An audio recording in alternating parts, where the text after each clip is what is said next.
and with the arm you don't go beyond the limit of that, and the feet are not above the ankles. So for the arm, not above the in Arabic, the hand up to the elbow is the arm, the hand. Yeah. So you don't go beyond the elbow. And with the wiping, you don't wipe 3 times. So the fard is once, the sunnah is twice. So you don't go beyond the limits that are laid down. So the limits of the washing is the minimum is once, the maximum is thrice. Yeah. The wiping, the minimum is once, the maximum is twice. Is that the head? limb? No, the head. The head. Yeah. Could you repeat that? The fard is once The fard is once for the washing. For the washing. The maximum for the washing of each limb is thrice. You don't go to 4. Yeah. With the wiping, the head is twice. So once is an obligation, second is the sunnah. With the ears, the wiping is once. Yeah. You don't go beyond the limits. Yeah. And the ears are sunnah or fard? Sunnah. Sunnah.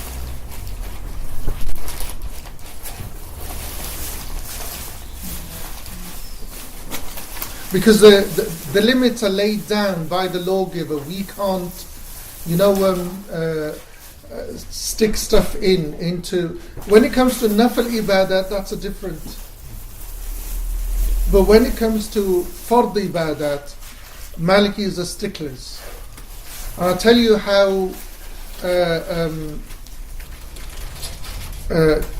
we become literal. Imam Malik radiallahu anh, was in the Masjid al-Nabwi. A very great Imam. He's one of the teachers of Imam Shafi, Ali al-Madini. And he came to the Masjid al-Nabwi. And you must have seen, the Tablighi brothers, they have a scarf always on their shoulder, a checkered. So, he came into the mosque with a scarf on his shoulder. So he entered the Masjid al-Nabwi, spread the scarf, chadar out, and then started praying. And Imam Malik called the guards and said, when he finishes, kick him out of the mosque. And the man, this is Imam, he's not ordinary. He's an Imam in knowledge, Imam Ali al-Madini. And Imam Malik's just, kick him out. So the man's weeping when the guards are, dragging him out. He says, what have I done? He says, that's Imam Malik. And he said, kick him out.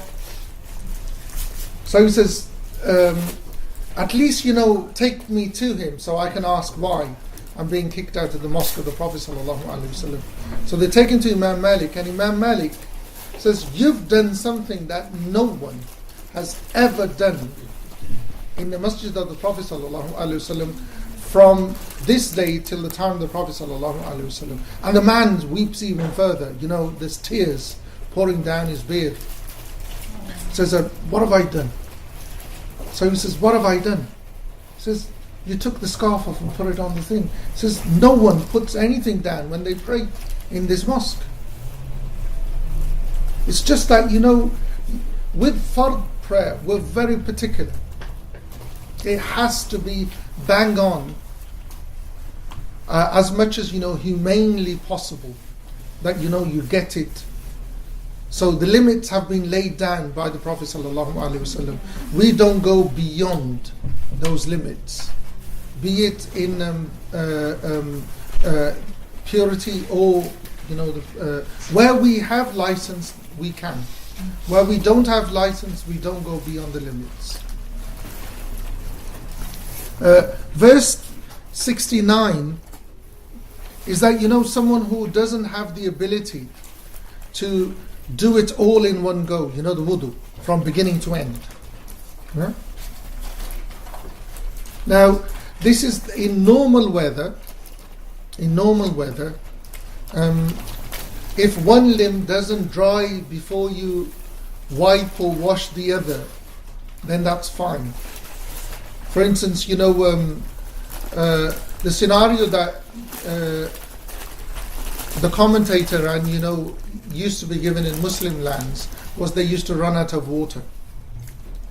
So they're doing wudu and water's run out, so they need to get some water.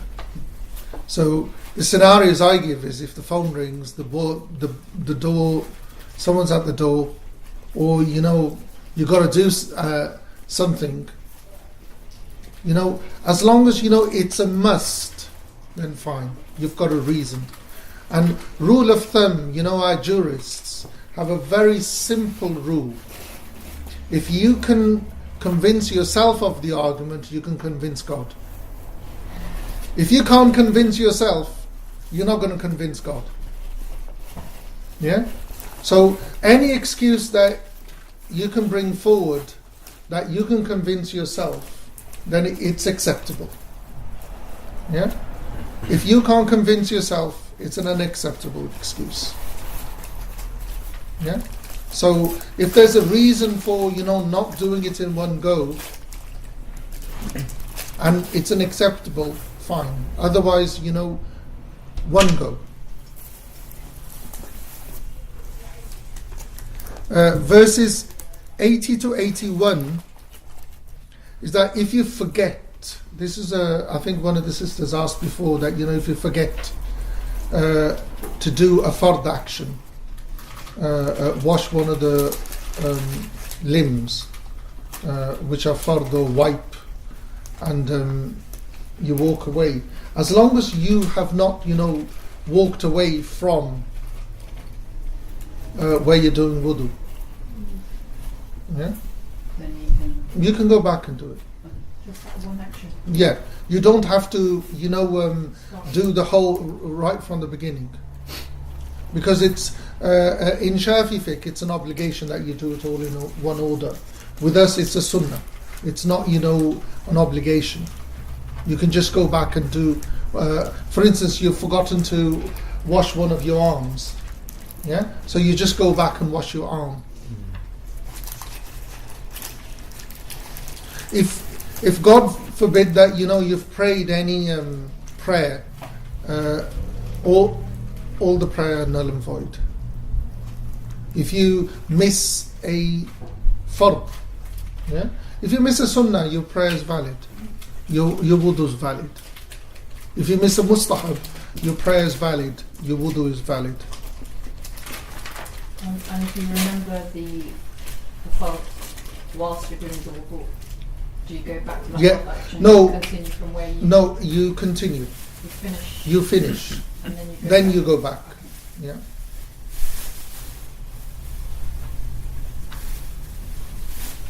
Okay.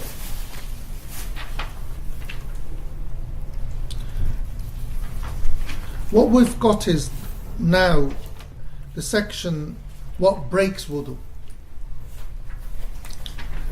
This is verses 72 to 75.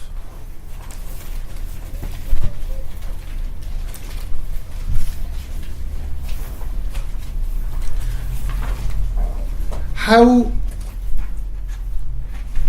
the madhab, divides things is that certain things cause wudu to be broken, so they're causes that break wudu, and certain things break wudu, rather than this breaks wudu and this doesn't. Now,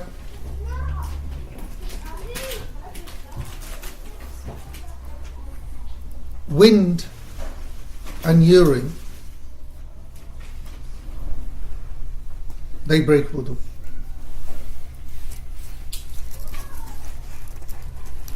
Now, wind and urine has to come out through the normal passages. If it comes out abnormally, it does not break wudu.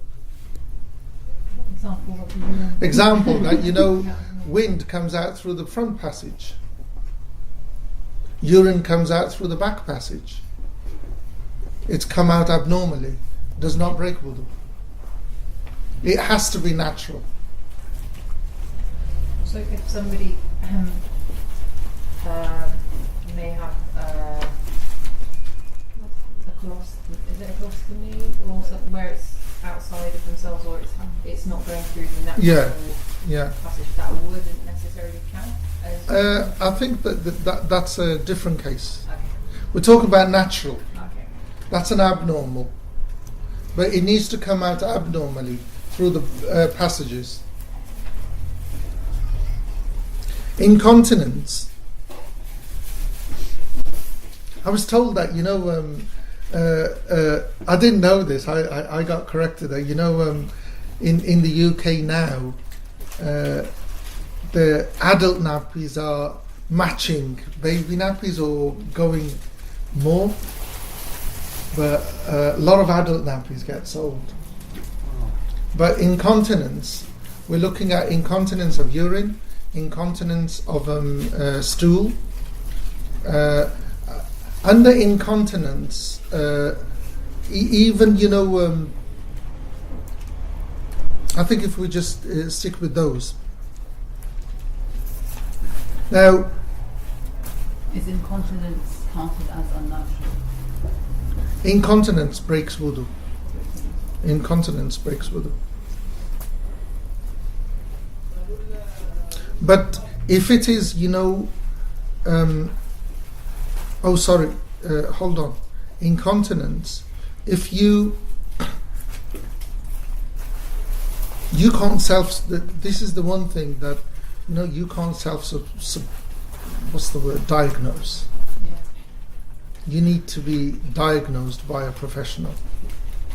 So if a doctor says, yes, this is incontinence. Certain people have got, this phobia of my wudu's breaking. Phobia, it needs to break. If it's a phobia, it won't be counted. If you suffer from incontinence of urine, of stool, incontinence of stool, you need to get medical help. You must get a medical help. And then for each prayer, you do wudu, then you pray. If you begin praying, even if you can feel the urine dripping or stool coming out, you carry on, because it's abnormal. But it's recommended that you do wudu for each prayer. So sorry, does it break? It breaks wudu. No, It it doesn't break your prayer. Okay. It doesn't break your prayer. But you need to do wudu for each prayer.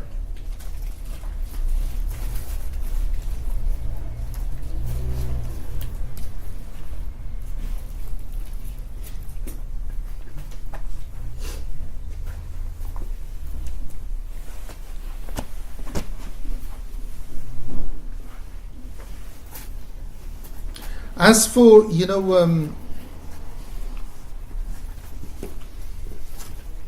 stool, that breaks wudu anyway.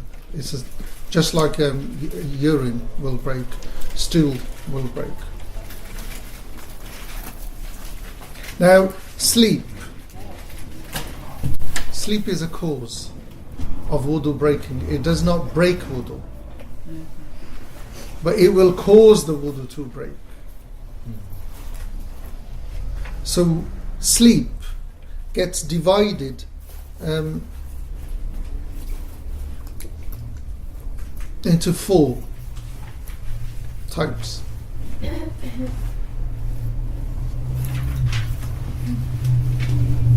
So you've got deep sleep, which is a short deep sleep, or a long period of deep sleep, breaks wudu. Yeah? Light sleep, be it a long period or a short period, does not break wudu. So how do I know what's light and what's a deep period of sleep? Hold on, let me answer it and then I'll take questions. If you were sitting there and snoring, and I came and took the pen from your hand and you gripped the pen, that's light sleep. And if you were sitting there snoring and I took the pen and you didn't even notice me taking the pen, that's deep sleep. So deep sleep breaks wudu. Light sleep does not break wudu. The recommendation is that you do wudu. It's just a recommendation. It does not mean that your wudu has broken from light sleep. Yes, question. What I want to say is the conscious. If you feel conscious or you're conscious when you feel light sleep, I want to answer your question. I thought it's a question. But I have. What if you can't remember? You have this light sleep and then you don't remember. I don't know. You're not sure if you were. No, that's why the jurists, the scholars say that from light sleep, it's recommended that you renew your wudu. So the covering all four posts, just in case. But light sleep does not break wudu. It's like you're sitting here and you nod off, and someone takes the pen and you grasp it. Your wudu is still valid.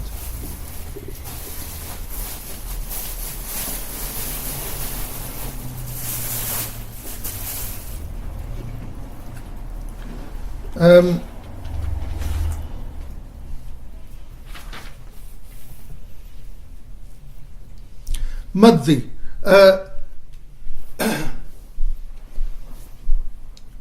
There's a very famous saying of the Prophet ﷺ that there's no shame in the deen.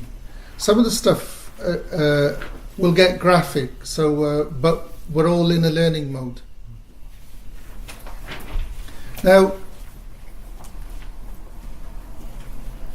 Madhi is someone told me it's prostatic fluid, but it's a light, clear fluid that when the male member's sexual organ is aroused or is erect, it comes out. So that breaks wudu. And it can be, if you've been playing with yourself or you've watched something, seen someone, thought about someone, whatever has led to it, if there's that white, clear liquid, it breaks wudu. But it doesn't necessitate ghusl. If you ejaculate, it will. Okay, Yeah, if you ejaculate, it will, but if it just breaks wudu.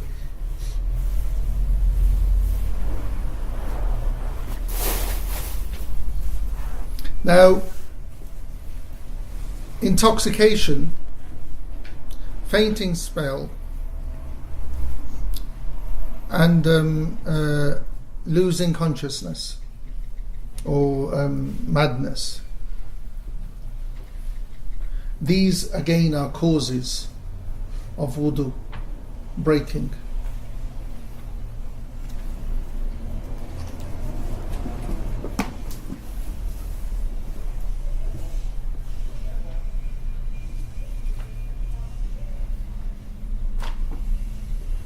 What is fainting completely or just feeling? Pardon? What if you're feeling faint but you haven't fainted? If you're feeling faint, if you're fully in control of your... Can someone close the door? If you're fully in control of your senses, then because why there are causes of wudu being broken, because you've lost consciousness. So it's the loss of consciousness. It's the loss of consciousness that's breaking wudu. So, what is the definition of intoxication? Like when is someone intoxicated? Yeah, intoxicated. Okay. Is it just alcohol or can it be other things? Here we're not talking about alcohol. Sakran here is sakran al-halal. You can have a belly full of food and be intoxicated. Wow. Yeah. Have you had a belly full of food and what happens? You don't want to move. Oh, You want to sleep. Yeah. You're not up. You've lost wudu. It's kind of like a cause. It's a cause. Yeah, that's why it's a cause. I've never had it, but you know, milk that's what's it called? Fermented milk. Hasn't turned fully. That intoxicates. So it's halal, but it intoxicates. So may I ask, is it that Yeah. the nodding, you nod off after sleep, Yeah. is it the nodding off that breaks the sleep, or is it because you may have had wind or whatever and not noticed it? What these three categories, are you going back to sleep? Because we're dealing with intoxication, faintness, Okay, and madness. Let's go with these. So they break with it in themselves, or they break with They're causes. They're causes of wudu breaking. Just like sleep is a cause of wudu breaking. And you spoke about it's halal intoxication. Does that mean haram intoxication will invalidate wudu? With haram, you got more than just breaking wudu. Yeah. No, we've had people who've been drunk and led prayer.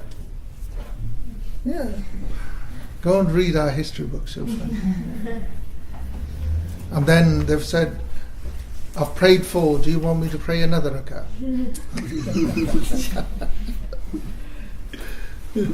Okay.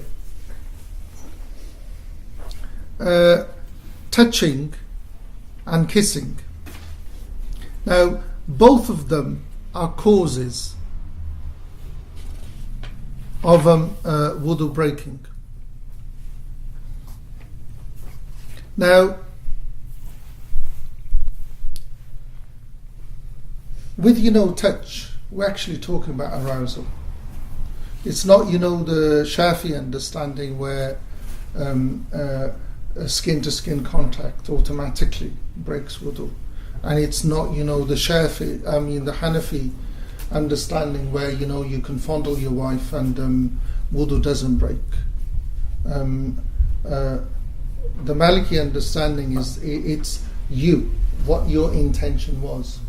If you intended to be, you touched someone and your intention was to be aroused and you were aroused, wudu's gone.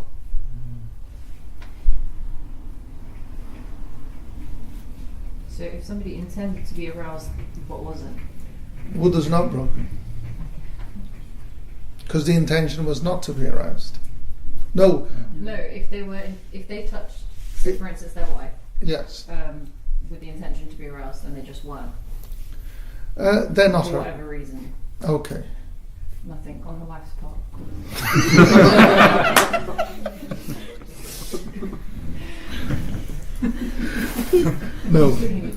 No, because usually they say that if you intend and the intention is to be aroused and you are aroused, wudu breaks. You intend no arousal, no break. You did not intend to be aroused and you were not aroused, wudu's not broken. But if you didn't intend to be aroused and was aroused, your wudu is broken. No, because your intention was not that. It's only one that will. That you intended and was aroused, you will. Again, it goes back to your intention. is that true for kissing as well? We're coming to kissing. We're coming to kissing.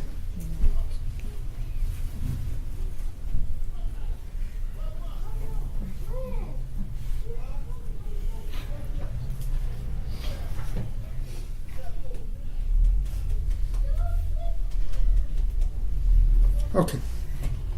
Kissing. There's one category of kissing that always breaks wudu. The intent or arousal is not taken into consideration at all. Is if you kiss someone on the lips of the opposite sex, it will break wudu. Kissing someone on the cheek as a greeting or someone does not break wudu.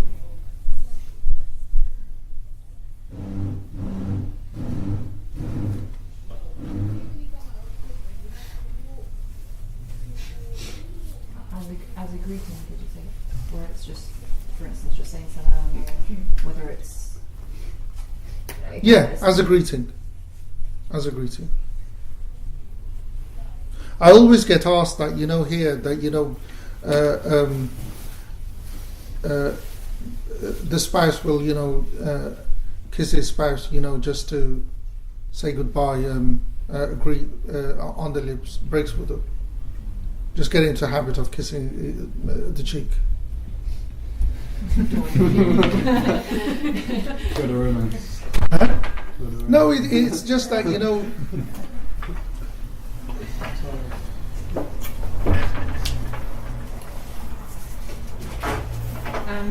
this might sound really silly, but some parents, there's obviously no sexual intent in it at all, kiss their kids on the lips. I've heard of this. I find that personally strange. I do as well. I've heard of it. And I've seen other parents that it's purely... Saghiras, it doesn't come into, with children, it doesn't come into play. And given that arousal is a sliding scale, It is. does one is the assumption that The onus is on you. So The onus is always on you. Who's going to, who's the judge? You are. Yeah? You know if you are aroused or not. So you know if you intend to be aroused when you touch the opposite sex. You know if you want, if you're kissing, the opposite, your spouse, whatever you're kissing, and your intention is to be aroused and you are aroused, your wudu is broken. But if you, intend just to say goodbye, a peck on the cheek, doesn't. If you say goodbye and kiss her on the lips, wudu's gone. Our lot don't take into consideration arousal or no arousal. Wudu's gone. It's just to we change our culture a bit. Okay. The next one is a women specific. If a woman touches her privates with her fingers, does not break wudu. If she inserts them, breaks wudu.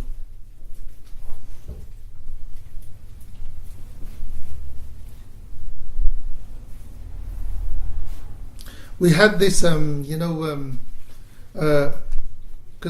the next one is if the man, if the male touches his penis with the palm of his hand, can you see the whiteness? Yeah, and the fingers as well, the tips, skin to skin. If it touches your penis, wudu breaks. If it's really thin cloth in which you can feel it, jeans, trousers are excused, then it will. We had this scholar who said that, so why doesn't the wudu break for the women? So he said that, it breaks for the women, and the people laughed and said, how can we? We can't give that opinion. Because for the men, we have a hadith. For the women, we don't have a hadith. So for women, wudu doesn't break if they touch their privates. Men, it does. He was equal. Equal. Just a question: is that regardless of intention? Again, for men? Yeah. Yeah. Regardless. And the same for women, regardless of your intention. With the woman, if she touches the lips or of her privates, it doesn't break wudu. If she inserts, regardless of Because sometimes, like for instance, they might be doing that for inspection. No, you're not doing it. Someone else is doing it. No, that's a different thing. When you for yourself, when you're you're kind of recommended to inspect yourself to make sure there isn't anything. Okay. You know, when it comes to health and whatnot. Again, the well-known opinion is that if the fingertips or fingers are inserted, it breaks wudu. But again, the conversation we had before. If women looked at these, they might come up with a different opinion. Okay. Doubt. Now, if I'm in doubt, have I? The scenario is, I've done wudu. Now I'm in doubt. Did I break wudu? So have I got wudu? Yes. Yes. Yes. I think it's not. It's probably not. It's probably the other way around. That's the Hanafi position, isn't it? Doubt breaks wudu. Really? Okay. Doubt breaks It's the wudu. total opposite. So is a Hanafi? It's not. You still got wudu, basically. With us, because what you've got to understand is in ibadat and in iman, in belief, we're trying to reach certainty. So our whole goal in our journey to God is to have certainty. Mm-hmm. So if there's doubt, it's gone. So even if you were certain you made wudu, but you're Then- doubting if you broke it. If you broke it, You have doubts whether you broke it or not. right. I don't know. So shak breaks wudu. Doubt breaks wudu. Okay. Yeah. And it has to be a sustained doubt. For instance, if you doubt it, Yeah. and then you ask, for instance, oh, did I do my wudu? And then somebody reminds you, yeah, you were in the room, and then you go, okay, yeah. Yeah. Somebody else kind of verifies it for Yeah. you, even though perhaps you don't quite recall. Yeah. I'd still go and do wudu. Yeah. So you just count it as it breaks it full stop. Like whether or not That you breaks were- wudu. But if you then remember, actually I did, it doesn't count. Go and do it. You just do it. No, tell you why. Because then you're in yaqeen. You need to be certain. Yeah. So when you're in certainty, you're in certainty. And that's what the deen is. It's trying to get you to that certainty. But sometimes, Yeah. I'm just on a bit of a tangent, Yeah. but sometimes psychologically, Yeah. some people have psychological problems as well. They will, Yeah. if they keep doubting Those are themselves- excused. Okay, but if sometimes when you doubt yourself when you make the wudu, Yeah. then you might get into that kind of cycle. That's how you break the cycle. Because how you break the cycle is you do wudu. Yeah. Is that And like if, pardon? Is it like waswas? That's how you end waswasa. Because the way you end, whispering is you always go to certainty. So you're certain that you've done wudu. You're certain that you've prayed. Sheikh, is that like the hadith that you're hard on yourself? No, because the Prophet ﷺ says, go to where there's certainty. Da'ma yuribuka ila ma la yuribuk. When there's doubt, go to where there's no doubt. Yeah. So it's a principle of the deen. Da'ma yuribuka ila ma la yuribuk. And it's the very words of the Prophet ﷺ. Yes. I have a question relating to prayer. Yeah. If you're praying and for some reason you've been distracted by something and you can't, let's say you're in the third rak'ah, Yeah. you can't remember whether it's the third or the fourth. Okay. I've heard from a sheikh in Morocco, Sheikh Mayara, he said to just continue. Don't, No. you don't. No. You go back from the beginning. No. You go to two. If you're in doubt, if you're doubtful, if you've prayed, if you're in the fourth rak'ah or third rak'ah, you're certain you've prayed two. So you go to certainty. So you're certain you've prayed two. You never go to the beginning. You're certain. You always go back to certain. Okay. Doubt.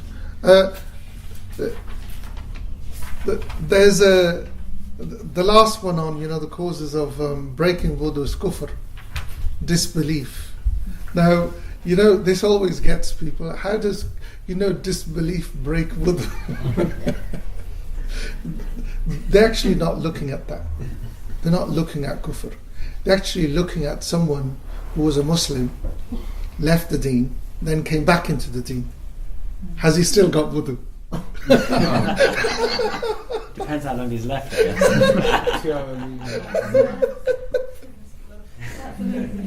It just tells you a lot about society that Imam Malik was in. No, they're looking at, has he... No, they're not.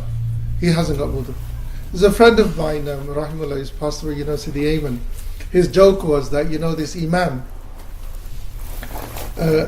was leading the prayer.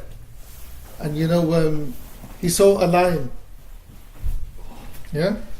So, people came to him and said, Imam, what do we do when we see a lion?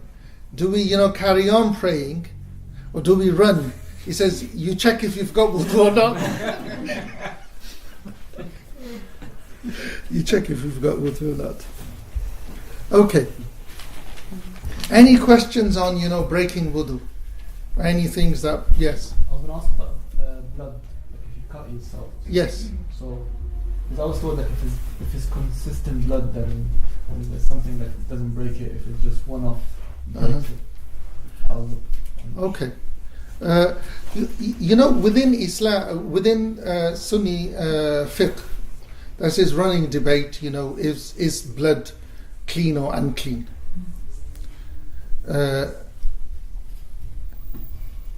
With Malikis, bleeding does not break wudu. If you cut and bleed, it's not one of the things that breaks wudu. I'll give you an example. Nosebleeds. When if you have a nosebleed, you carry on praying. Yeah. If you can, you hold your nose. The tip of your nose. It's always the tip of the nose to stop it. If it won't stop, you put a finger up your nose. No, you try everything. And now, but while you're holding it, if the blood starts, dripping, yeah, then you break your prayer. You say salam. You go and wash the blood. Yeah, wash the blood. See if it stops. You stop it, whatever. And if you're in Jamaat, you come back and join the Jamaat and carry on. Without doing... No, it does not break wudu. So bleeding doesn't. It's not a cause that breaks wudu. Yeah. Yes. Vomiting. Vomiting doesn't break wudu. How is it doesn't break wudu? No, because I've heard. Maybe it's in the. It'll break your prayer. But it won't break your wudu. It won't break wudu. But plus. Doesn't. No. Anything else? What about laughing and so on? Breastfeeding, is that? Pardon? Breastfeeding. What, breaking wudu? Yeah. No. You wouldn't have to be recommended to do it again because you might... No. Breastfeeding does not break wudu. I didn't think so, I was just checking. No, does not break wudu. Okay. What about laughing in salah? Pardon? Laughing in salah. Will break your prayer but not your wudu. Will break your prayer, not wudu. Yes. And just one last question about madhi. Madhi. So is that specifically for men? Yes. For women, there's no equivalent. For instance, vaginal discharge, or because some people they say I don't know if there's a difference in opinion, but they say type of vaginal discharge this one might nullify wudu and this one doesn't. Is that something we go to the women's scholars? I'm not very. There is a thing called mucus, a mucus discharge. It will break wudu.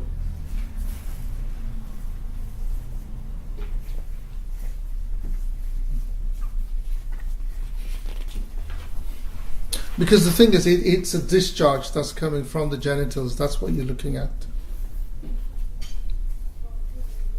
Because if you divide it, if you look at it, the prostatic fluid, the urine, the mucus,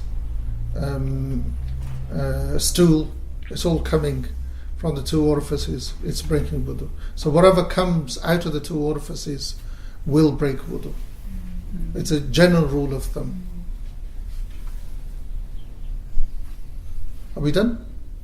Okay.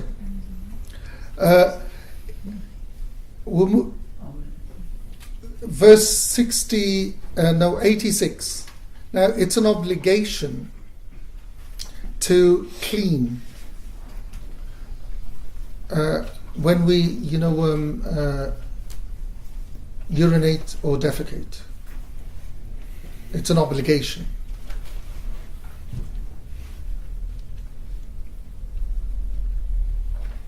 Now, with a man, when he urinates, he makes sure there's no urine in his sexual organ. He pulls it, shakes it, but he does not harm it.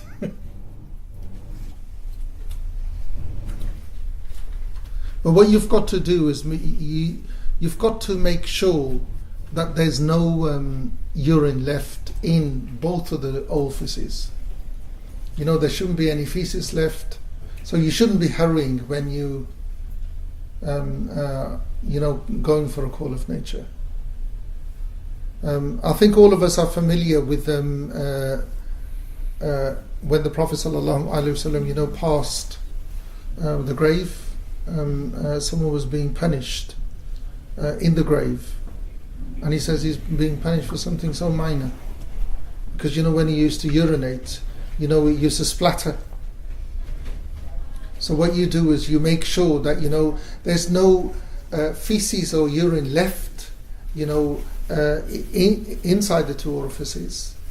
So you make sure that you're fully relaxed. It comes out. Our toilets are not designed, the best way for, the call of nature.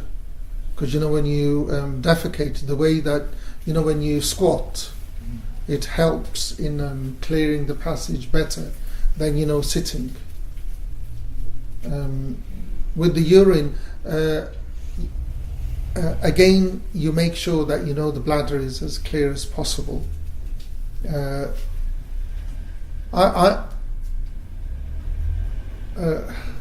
I don't like this terminology because people make fun of it, but again, it's what I've grown up with. I was taught this 20 years ago, or even more. When you go to the toilet for the man in this country, wrap a piece of tissue around it. The joke is put a turban on it. Yeah, wrap a piece of tissue, because however much you do. Because again, keep in mind, you want that certainty. Yeah? And once, then, later, when throw the tissue off, you need to wash it, then do wudu. But there's no, obligation to do wudu straight away. The recommendation is that you delay it. Because, if you go to Muslim countries, the toilet, so never part of the mosque. They're always opposite, a bit of distance, so you've got to walk. So you go to the toilet and you walk to the mosque, and by that time, and then the wudu area is in the mosque. And traditionally, there were no toilets in Muslim houses. Yeah. So does like any haram act break the wudu, like drinking alcohol, swearing? Swearing doesn't break wudu, yeah. Doesn't break wudu. Yeah. And drinking alcohol doesn't break wudu either. It breaks a lot of other things. Yeah.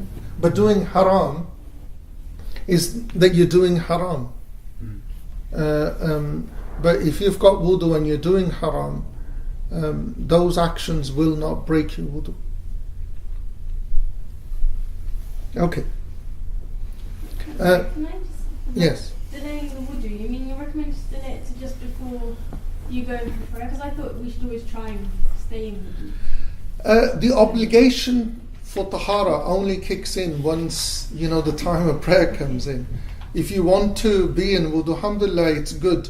Because, one of the armours of the Muslim is that, they're continuously in wudu. If you can do it, alhamdulillah, but don't go to the extreme. I have a dear friend of mine, very pious. He ended up in hospital because, he damaged his kidneys and because he was holding back his urine for so long. He didn't want to break his wudu. Just be natural and relaxed. Yeah, just be natural and relaxed. The obligation for wudu only kicks in when you need to pray. Yeah? The piety thing, alhamdulillah, is good. If you can do it, good. If you can't do it, alhamdulillah. Okay.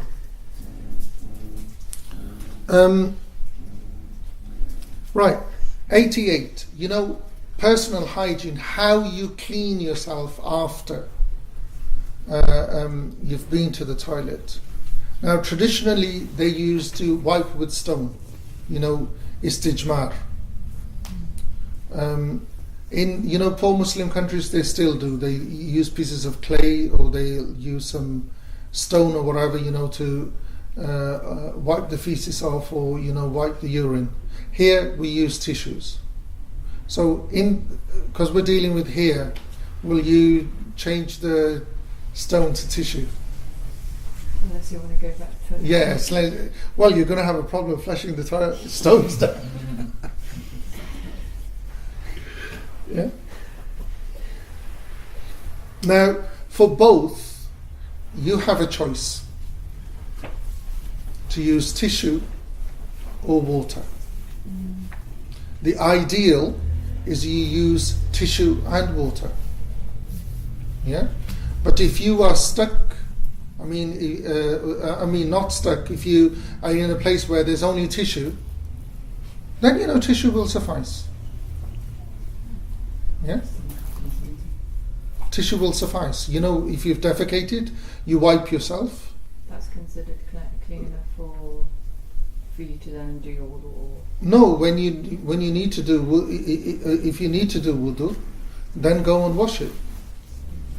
But if you wiped yourself and there's no feces on your person, then that's clean enough for wudu. Really? Yes. I was under the impression that one always had to use water. No. The ideal is that you use both. If you have one or the other, it will do. Because what you've got to do is make sure that there's no feces on you. And we're meaning, the ring itself. Yeah? Now, if it's spread on your person, of course you need to wash it. So what you do is you wipe, back and front, and then, wash it. I'm talking about the ideal. And then wipe it again. Yeah? But what you've got to do is you've got to look at, where we are. Sometimes it's really strange. You see, people going into the toilet with little bottles of water, but there's no need to. Because if you can wipe, and you can get home and you can wash it. Why would you wash it? It's just that we come from a culture where we wash. I get that we do, but if it's no, your culture. You see, English culture is different. Because the thing is that you see, I'm talking about Punjabi and Pakistani culture. We've been brought up to wash. English people wipe, and alhamdulillah, they do a good job. Right? No. The thing is, you've got to understand that's people's culture. Yeah. Now, if they do a good job, then that's a good job. Because the thing is, look, you know the ayah in the Quran where you know the dua that you make after wudu, Allahumma jalni min at-tawwabin wa jalni min al-mutatahhirin.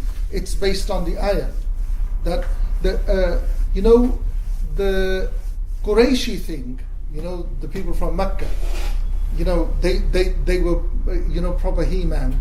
They didn't wash, and they said that was a sissy thing. Men, use stone. They don't wash because the people in Medina, the men used to wash. They didn't used to use stone. Yeah, this is the thing that I was saying before. You don't need to, because they just used to use stone. Yeah, so then Allah subhanahu wa ta'ala sent this ayah down that Allah loves those. Allahumma jalni min at-tawwabin wa jalni min al-mutatahhirin. That Allah loves those who turn to Him and purify themselves. And then the muhajirs came and said, "Is that us?" Said, "No, the ones who wash." So what about if you use a stone? I thought it was in the likeness of using a stone for tayammum. No, that's you can't use a tissue for tayammum. So. No. We're talking about personal hygiene. Yeah, but you use a stone to clean yourself. No, that's a different. We'll come to it. Inshallah, if we have time. What I'm really trying to understand is you said it's sufficient to use paper, and then you say, but you'd go home and wash. That's just because that's ideal. That you wouldn't actually have to. No, because keep in mind, we need certainty. Mm-hmm. Right. If you are certain that you've cleaned with paper, that suffice. With me, I've got, that's how my brain's, been molded. Whatever I use, I could use a whole mill. I will still have to use water. Because that's how I've been brought up. But if you've got that certain that it's clean, then it's clean. Yes. Water. You gotta use water. Water. I take a bottle. I have an empty bottle in my bag. That's it. No, that's what I'm saying. I know when a Muslim lady's been in the toilet because I'll see an empty bottle. Exactly. Because I make dua for her because I'm like, cool, that's for me.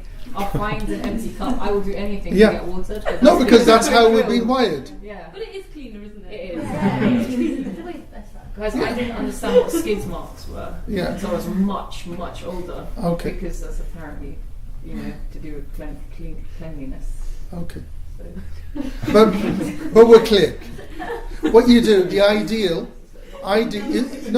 if you are stuck, whatever you get stuck, there's no water. If you use tissue, it will suffice as long as you do a good job. Yeah. Have we got any questions on wudu or personal hygiene? Oh, we did wudu. Leave wudu. Any on personal hygiene? I don't want to go back.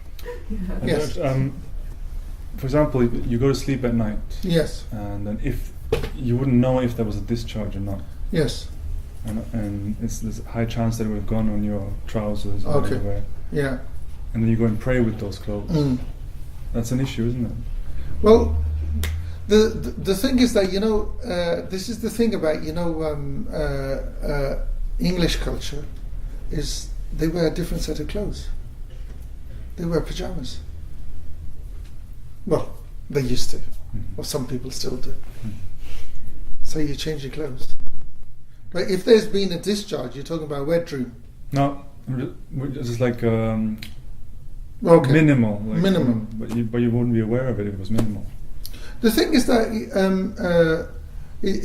when you get up, it's good. Most people need to go to the toilet, so you'd wash yourself. Yeah.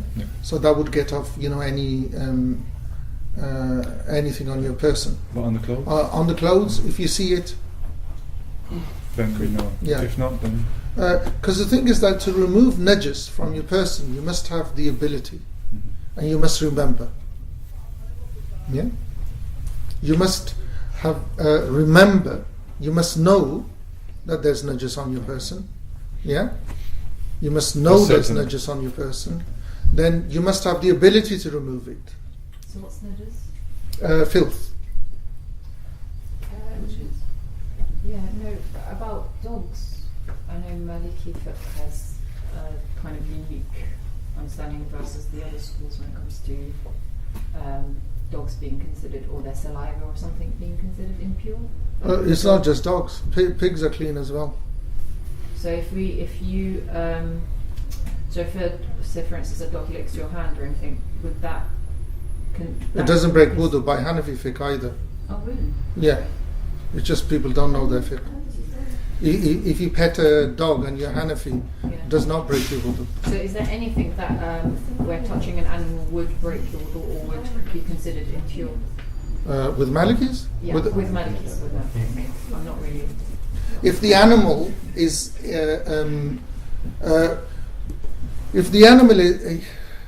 no, I can't think of it. No, because the thing is that we have a carte blanche rule that if it's alive, it's clean.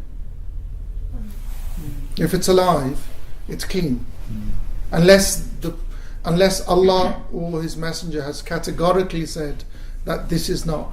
But we do not have no text that this animal is unclean. So where does the basis of this come from in other schools then? Why is there such? It goes back to do we take tawatur or do we take singular narrations?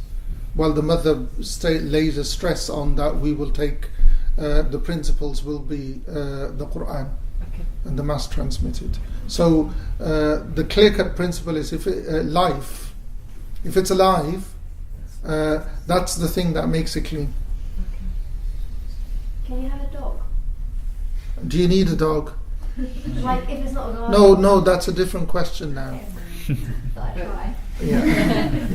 just in terms of animals, so somebody has a pet or whatever. No, you see, this is the thing. Why do you need a pet? No, I mean, I'm just thinking about purification and prayer, for instance. If you're in somebody else's house, they've got a dog, you want to go pray. It's fine. It's fine. Because I have a dog and obviously sometimes his fur's all over the place.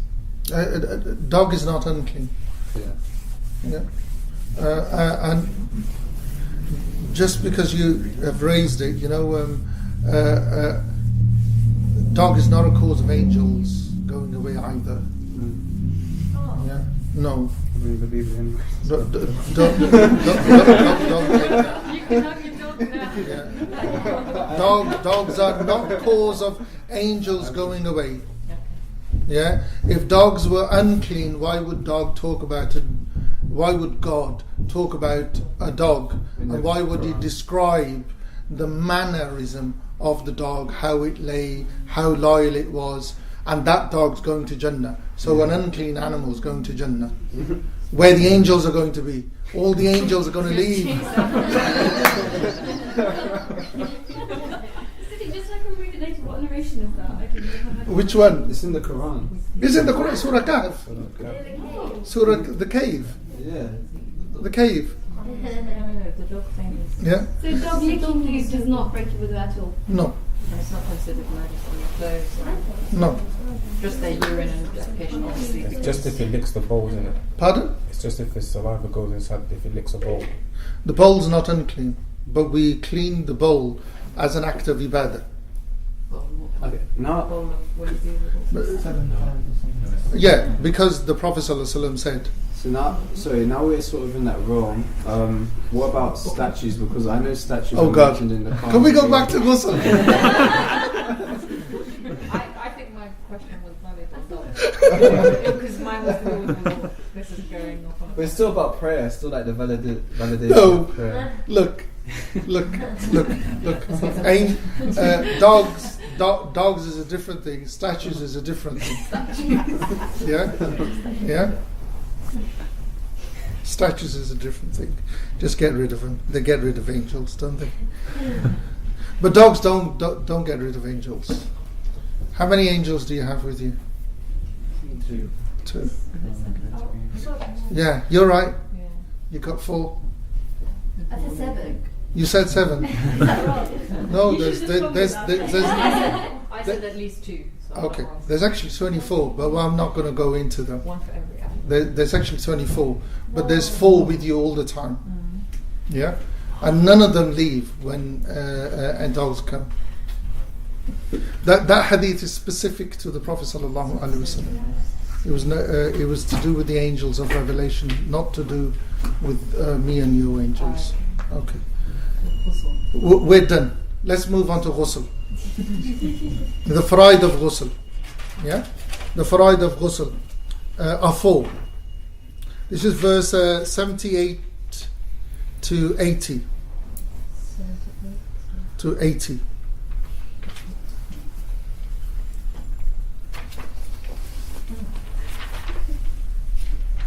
So the first intention, the first fard is intention.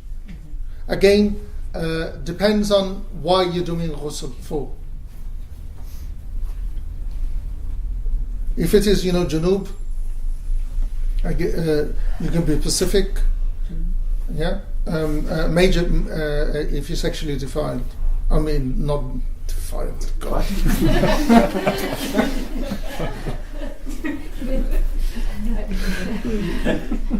I need to do a bit of thicker, don't I? It's all these dogs. No,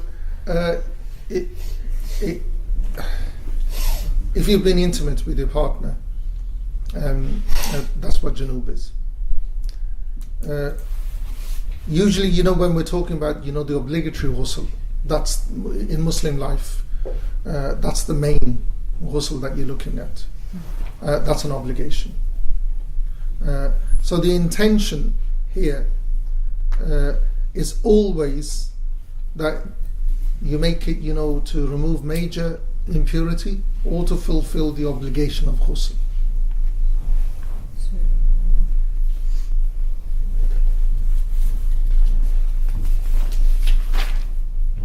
So there's a difference between the two?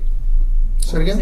Is it it's actually the same. It depends on whichever wording you're happy with. Mm-hmm. As long as if you keep in mind what we were talking about when we began with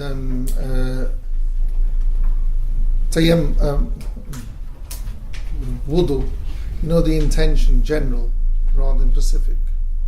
So don't make the intention on making ghusl for Jummah. Yeah. So is like a sexual ejaculation the only way to become into major ritual impurity? Or yes. Is there no other ways? I don't know of any other. Do you? I don't know, so I was asking you. Because the thing is that a human being doesn't become unclean. It's just that we go into states of uncleanliness. We don't become, as a person, we never become unclean. Okay. The second is like wudu, one continuous action. So the ghusl is all one washing the whole body, all in one continuous action, rather than taking breaks in between. So if you run out of water again. Yeah.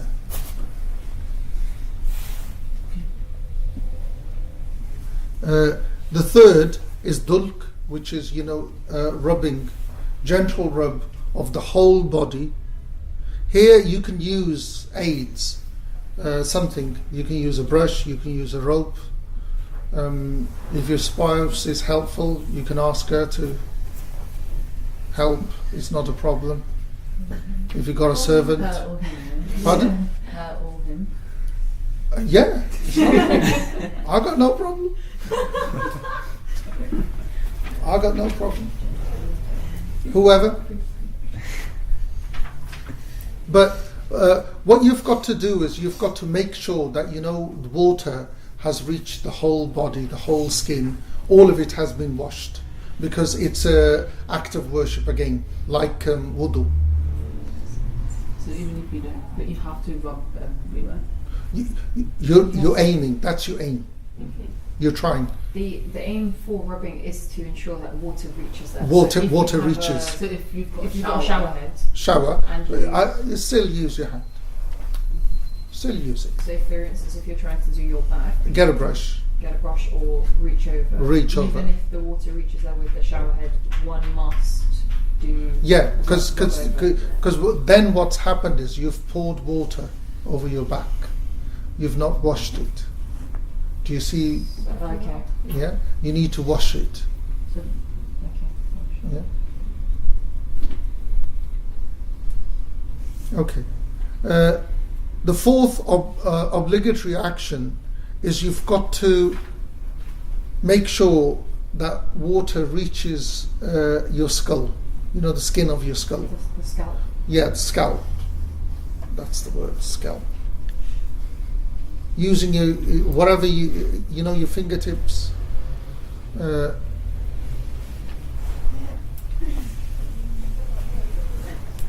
And all your other hair as well. If your beard is thick and long, you've got to make sure that water gets to the skin of your facial hair, of your head hair, whatever the hair is. You've got to make sure that water gets to it. So when with water must reach the scalp, that's specifically the skin on one's head. Yes. As for all of the hair being completely wet.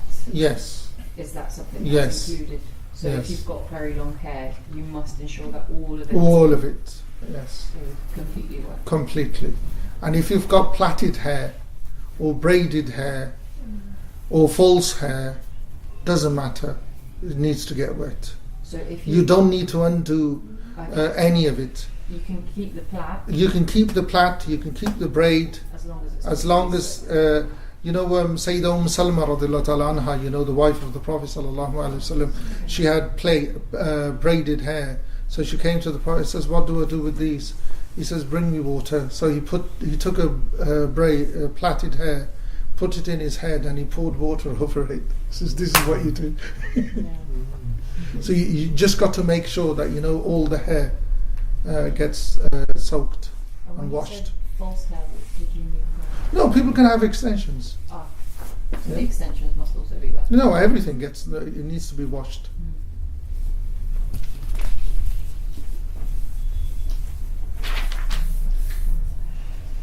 But that completes the 4 obligations. But what needs to be kept in mind is the obligation is to wash the whole body from the head to the toes, all of it once. Yeah? Every part of it. Any questions on those? So there's no order or anything? There's no, the obligation are those 4. Okay. So if you fulfill those 4, it's sufficient? It will fulfill the obligation of ghusl. The sunan of wudu are 4. The sunnah actions of wudu. Ghusl. Yeah? Ghusl. Of ghusl, sorry. I'm still in wudu. Okay. I have a question. Yes. The ghusl after junub, does it has to happen straight away, or can it wait until? Get some married. Pardon. The ghusl after junub, it has to happen straight away, or you can wait until the next day. For junub? Yeah. It depends on you. Because you want to be in a state of purity when you sleep or something. But you can go and wash your privates, and you can do wudu, or it wouldn't be valid anyway, but you can do tayammum, because usually what you find is a lot of people have tayammum stones. They keep them next to their bed. They'll before they come out, they'll do tayammum and then go to the bathroom, or if they want to go to sleep. But if you do want to sleep, this text doesn't cover it. The recommendation is wash your privates. Yeah? That you wash your privates. But if you go to sleep without washing them, there's no sin. There's no sin. As long as it's in front of before the prayer. Yeah, because the obligation will only come in when you've got when you get up, then the obligation for ghusl will kick in. Because the obligation of ghusl from janub is an obligation in itself. It's not attached to any prayer. Yeah? So when you get up from your bed, now you know you're up now, you're not going to sleep, then you need to wash. And if you are going to go back to sleep, for instance, if you go to the loo or whatever, you don't have to. You don't have to. But it's recommended that it's better if you're able to. Well, it's better if you just wash your genitals and go to sleep. Yeah? Because the whole thing is of cleanliness. The Prophet ﷺ would, do ghusl straight away. He would, every time he slept with his wife, he would go and wash his genitals. But for me, the recommendation for men, I do not know of the women. I'll be lying if I said I did. I've never looked into it. And I'll tell you the truth, our texts won't even go into that much detail. For the men, the recommendation is always, to have wash their genitals before they go to sleep. And what I understand is that, most doctors in this country say that you urinate before you go to sleep. That's both for the men and the women. Yeah. But those, and there's a lot more research than our scholarship has done on that. Sure. Yes. There's no Sidi. There's no recommendation in regards to making wudu after the ghusl or before. Is there anything like that in the madhab? The thing is that ghusl would only be valid if you could do. Say it again, wudu. Yes, what happens is basically you make your ghusl, and after your ghusl you make wudu. Well, I think it could be the other way around. I'm not too sure, but you make your wudu. Ghusl. We'll deal with it. We'll deal with it. Yeah. So the sunnah aspects of ghusl are 4. So the mudmud, swirling water once, putting water and swirling it around you inside your mouth. That's once. The second is washing your hands up to your elbows before you begin washing. Before you begin the ghusl, and before you put them in, the water tub, or if you're using a tub. And now we just use showers, but people still use tubs.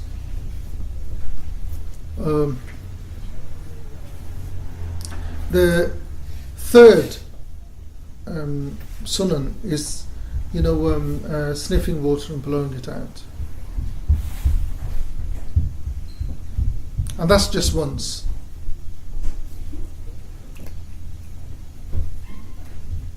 The fourth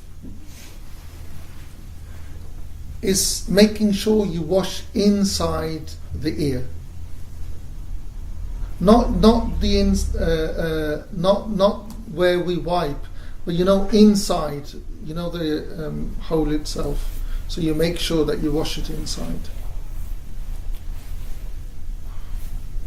When you go to the gym, or if you've gone for a long walk, sweat gathers inside it. That's the whole thing, that there's sweat, you're making sure. Just a quick question. Yes. I know you've done this, just go a quick question. With wudu, if you do any sunnah in the wudu, would you have to do all the sunnahs or one or two? It's impossible to do wudu and leave a sunnah out, because it's just, they're so integrated. Okay. They're so integrated. Okay. That finishes, the 4 sunnah of wudu. Now, the recommended actions of ghusl, are 7.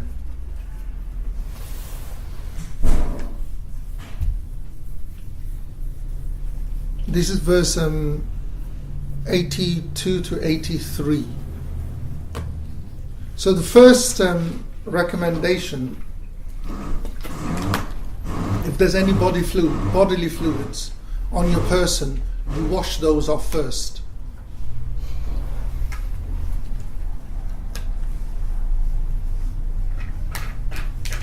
Presumably they would have to come off before you pray. Pardon? They would have to come off before you pray. No, we're talking about ghusl with nothing to do with prayer. This is ghusl. This is, having a shower. Yeah? Major ablution. Why is it a recommendation, not an obligation? Because if you went into the shower, turned the shower on, took a shower, obligation is finished. How you take the shower, that's the recommendation. Do you understand? Because there are certain things which are sunnah that you make sure that you do, but how you wash. Majority of these recommendations, the other madhabs say are sunnah. We don't, because if you leave a sunnah on purpose, it's big. It's not a sin, but you're leaving something that the Prophet ﷺ did. Even with prayers, if you miss out the sunnah prayer, it's quite big. As we said before, that we don't have in 24 hours. There's only one rakat, which is sunnah muakkada. There are no other sunnahs, so it's very easy for us. Okay. So you would, any bodily fluids, you would wash them off, your personal, your privates, and you would wash them thoroughly, so you don't have to go back to them. The third is saying Basmala. I'll bring this all together afterwards. So where's the second? Where's the second? That is the second, saying Basmala. You said the third. No, I said the first. The first recommendation is to wash any bodily fluids, including your genitals. Okay. The second is you said third, but you went second. I went second. Second is the Basmala. The third is pouring water 3 times over your head.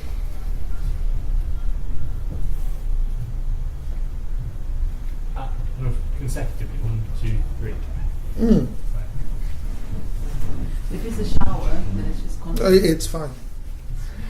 So the recommended action. We're talking about recommendations. I'll bring it all together for you in a minute. It's just outlining. Yeah? And then he's going to do the magic. Yeah, we'll make it all into one. Because what you've got to keep in mind, the obligation is to wash once.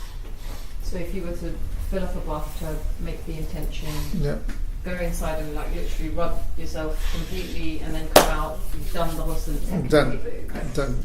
If you walked in, took a shower, job done. I think bath wouldn't do it though, because you've got najis in the water. If you feel that Could you taste the Sorry, I wasn't meaning for you cooking. I just No. Look, before you go into the shower, just wash your genitals. I mean, before you lie in the bath. Right. Okay. Yeah, wash your genitals. Then have a good soak. But you still have to shower afterwards, anyway. Even if after a soak. Okay. The fourth is you would give preference to washing the limbs that you wash in wudu first. That would be the preference. The fifth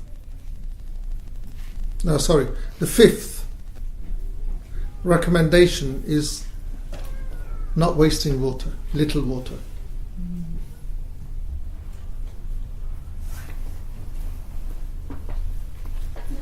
How do showers figure into that? Like I know in England there's loads of water, but like Thames Water are doing this big thing to get people to stop showering so much, basically. Yeah. How that would again, it would be personal practice. That what you do is, when you're soaping yourself, turn the shower off. Yeah. Yeah. Yeah. But with the shower, the best thing is turn it off. But then getting it back to that temperature and speed again. Someone who makes that invention. Yeah. Didn't the Prophet ﷺ say that even when the Sahaba said, Ya Rasulullah, even if we're at a river, Yeah. and he said, yes, even at a river, do not waste water. Yeah. But again, it's the time and age that we live in. The Sahaba didn't have showers. They were in the desert. It's kind of difficult to have. How many rivers were there? No, what you've got to understand is that, as a mindset, if we're getting used to the prophetic mind, the prophetic mode is, if there's no need to use that, don't use it. If there's no need to waste it, don't waste it. I've only seen, in all of Birmingham, the airport, Birmingham Airport has, a prayer area that has, sensitive taps. Those are really good. That when you put your hand under, the water comes, and if all mosques use that, it's a mindset that we've not got into. With showers, again, it's a mindset. Turn it off. When you're soaping yourself, turn it back on. Majority of Muslim countries, people who've come from over there, not the new generation that's born here, but the one that came over, they still have buckets and they fill them and they put them in the bath. They sit and they do. Even with the shower, they'll still do it. That's so true. They'll still do it. Because it's that mindset. It's that mindset that has been given. But in this country, we don't have that mindset. Yeah, we don't have that mindset. But again, what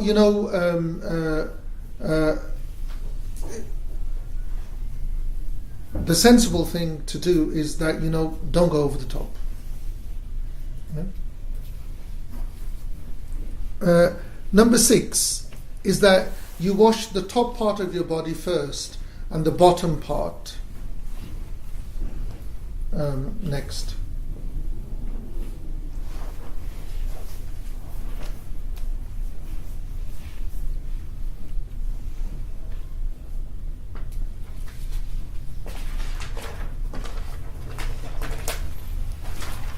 Number 7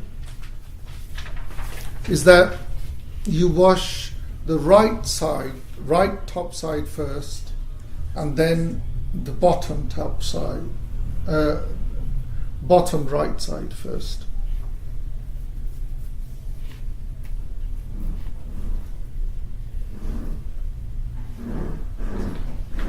And then you go to the top left. Okay. With 83 and 85, verse 84 and 85, what I'll do is I'll incorporate it all together for you, because it deals with that. If you do you remember what we covered before, that if the male touches with his palm again, it breaks wudu. So what you do is, scenario is, you've got bodily fluids on your body and your genitals. You'll wash those first. Whatever product that you're going to use, you'll use it and you'll wash it thoroughly. Then you'll wash that off. Then you'll wash your hands. Yeah. Then you'll say Basmallah. Yeah. Then you'll wash your teeth. Mouth. Then you'll nostrils, you'll sniff up water, blow them. Then you'll wash your face, wash your arms, wash your head thrice, right shoulder and front and back and top arm. And then left shoulder, front and back. Yeah. Then right thigh, front and back. And then, the right shin, front and back. Then the left shin, front and back.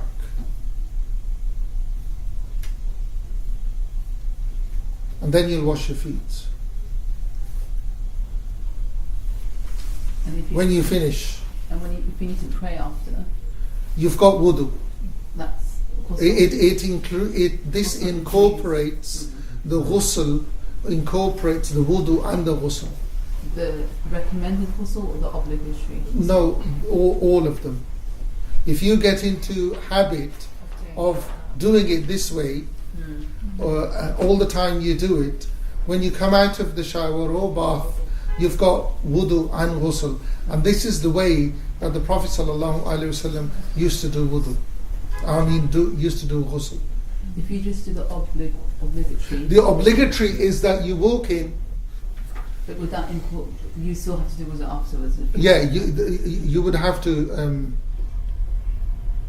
do wudu afterwards. So this kills two birds with one. This kills two birds with one. Yeah.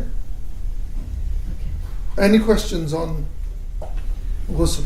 So Yes. just to recap that, wash body fluids. Yes. Wash your hands. Yes. Then you say Bismillah with the intention of doing ghusl. Yeah.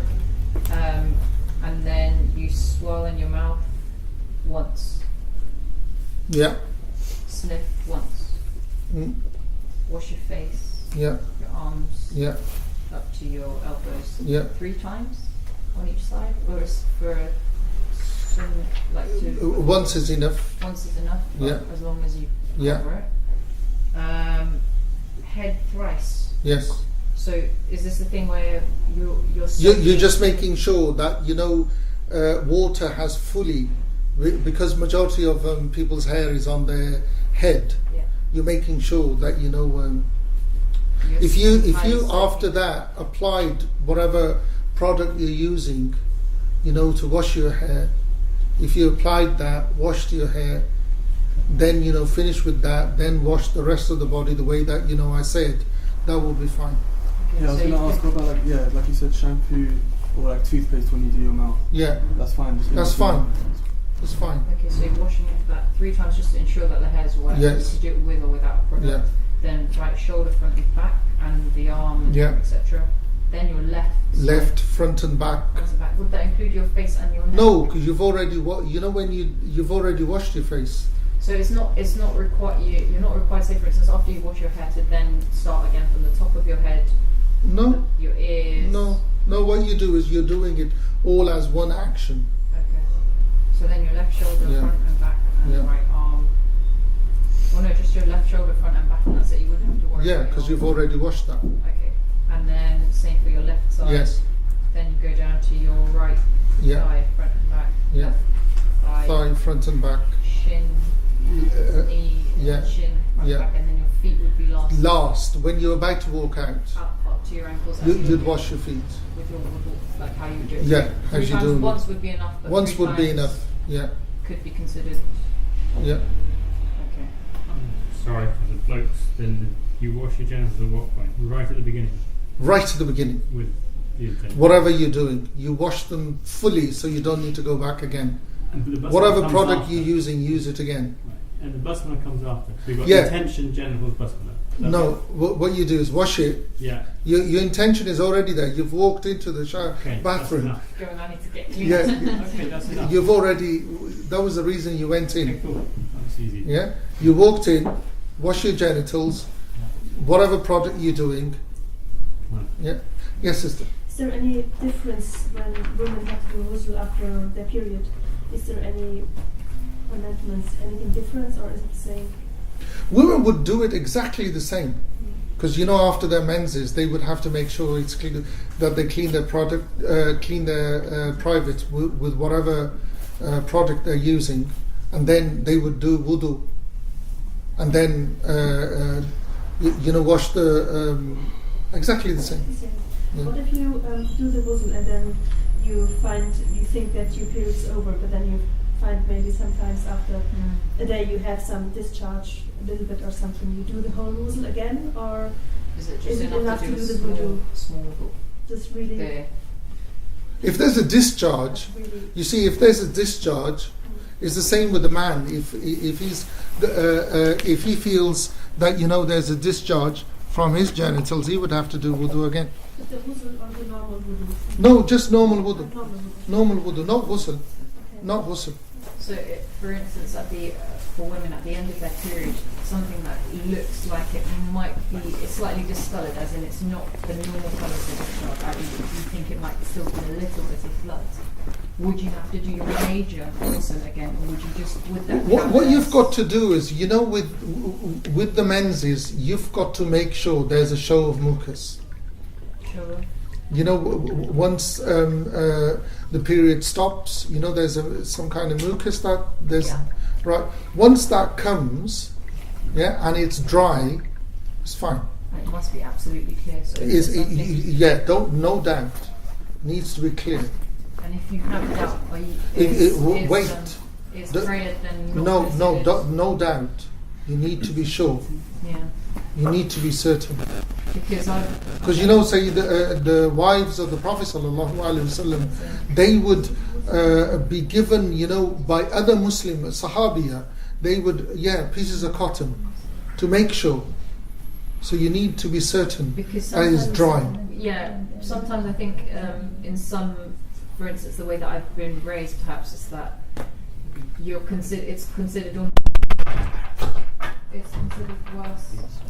It's considered worse, for instance, to miss an obligatory prayer than it would be to avoid it and make sure that you're. No. Because you see, how can you need to be certain?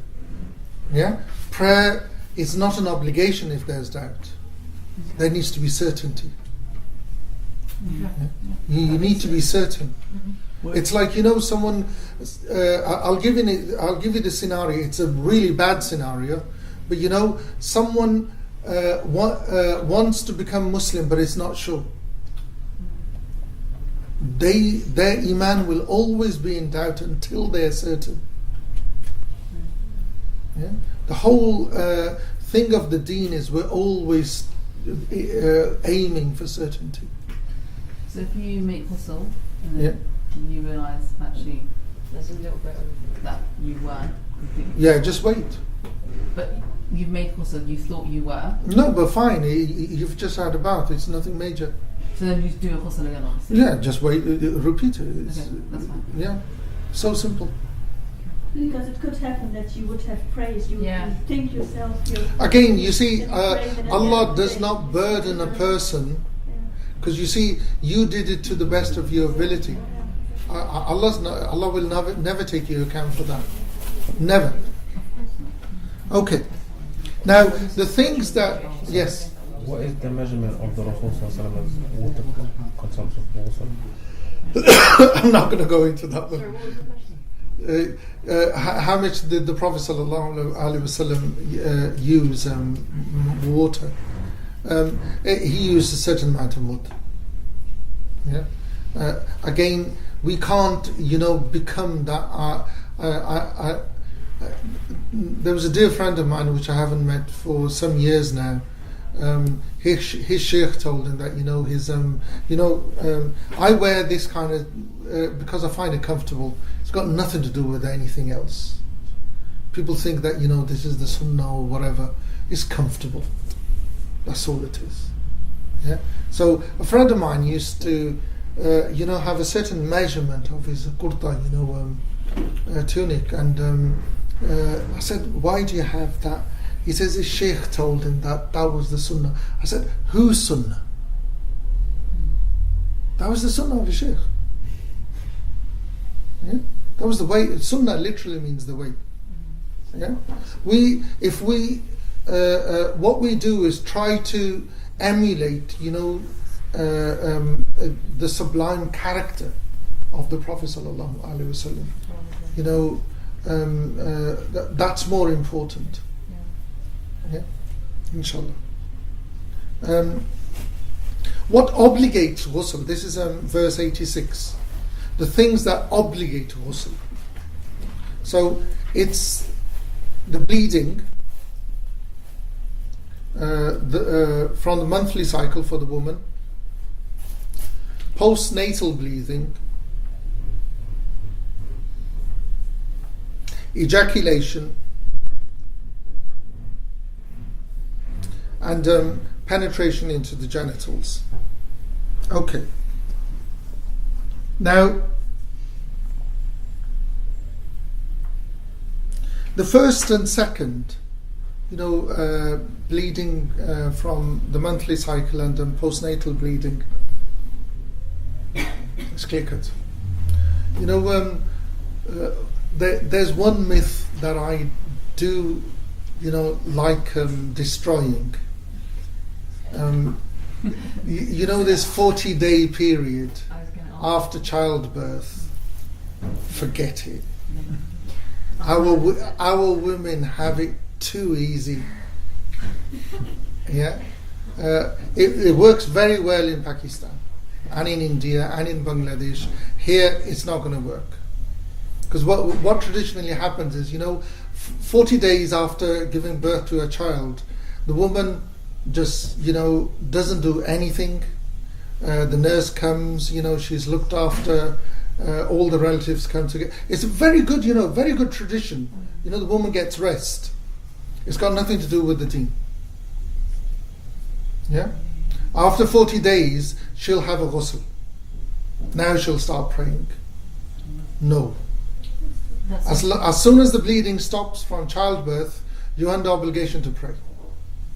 I thought it was the thing where if a woman bleeds for 40 days, up to 40 days, she can, anything beyond 40 days and she carries on bleeding is considered abnormal, and therefore she just does her ghusl to do it. Obviously, if it stops before, you do your ghusl before, but if a woman continues to bleed beyond 40 days, I've heard that at 40 days she then must take a ghusl and pray as normal, despite there being blood, because it's considered something, I guess, similar to incontinence in that it's not normal.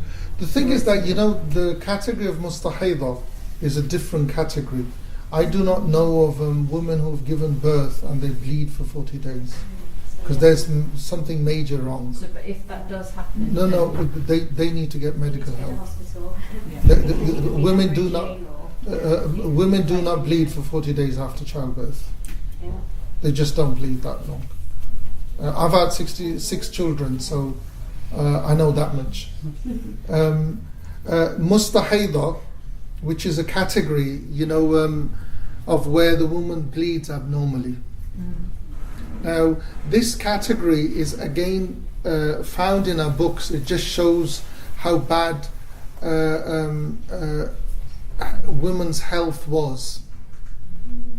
In this country, alhamdulillah, that a woman won't bleed for that long abnormally, because what used to happen was that most women know their period of bleeding. The maximum that the madhab has for bleeding is 2 weeks, 15 days total. After 15 days is graded as abnormal. Yeah. So after 2 weeks, she will be she will be under obligation to pray, to fast, and have intercourse. But if a woman is bleeding, after that period, she needs to get medical help. That's what my advice is, because a woman does not bleed for that long. I've had times where friends of mine have said that their period might have changed completely, where it doesn't follow their usual cycle anymore, and they've obviously gone to get medical help for it, but it has gone beyond. Yeah, but what happens is that the mashhur of the madhab is 2 weeks, 15 days, and after that is graded as abnormal bleeding. So the maximum period a woman will bleed is 15 days, 2 weeks, and after that is abnormal. For the postnatal, as soon as the bleeding stops after childbirth, they're under obligation. The rest period, alhamdulillah, they're welcome to rest, but they're under obligation to pray.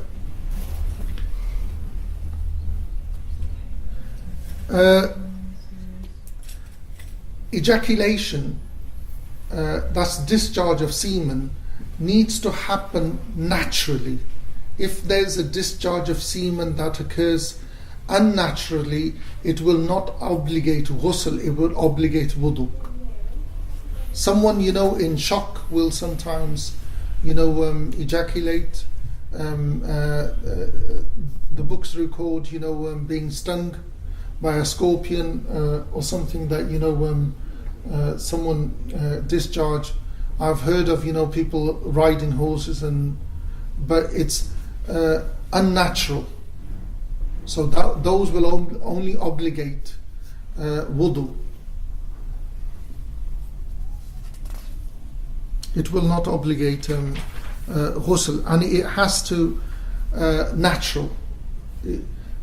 So if there's wet dream, normal sexual intercourse or whatever, it will obligate ghusl. Okay, number 4. Please excuse, this is the text. It literally means penetration. By penetration, it means the head of the penis will penetrate. Doesn't matter what it penetrates. If it penetrates the opposite sex or the same sex, front or back, dead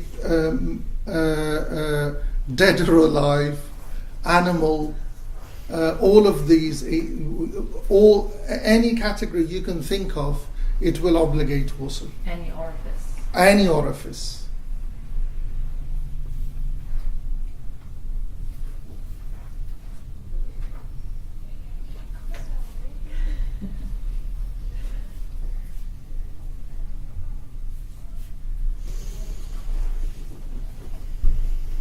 Is there any questions on those so far?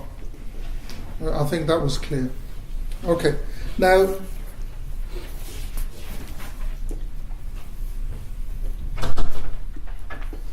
'87 and '82.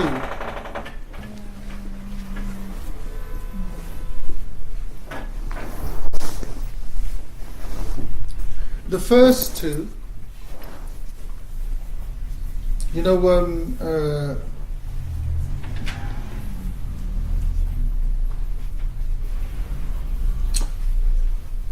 menstrual bleeding and postnatal bleeding will negate. There can't be any sexual intercourse. They prohibit sexual intercourse.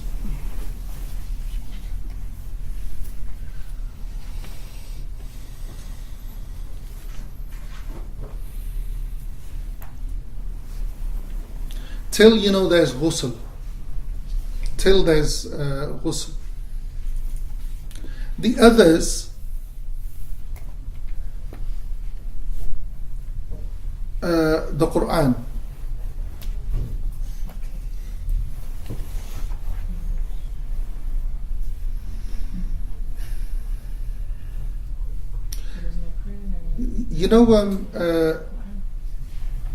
About the Quran, because it's specific to women. When they're in their menses, if they are learning, if they're doing hifz or learning to read, if they are teaching, they can touch the mushaf, they can write the mushaf, they can read the mushaf. If you're not learning hifz, if you're not learning, if you're not teaching, you can't touch the mushaf. Can you recite Quran? You can recite it. From memory, that's fine. Yeah. Because some You read on your phone? Phone is not mushaf. Yeah, no, I'm just covering. No, phone is not mushaf. I'm covering myself as well. Yeah?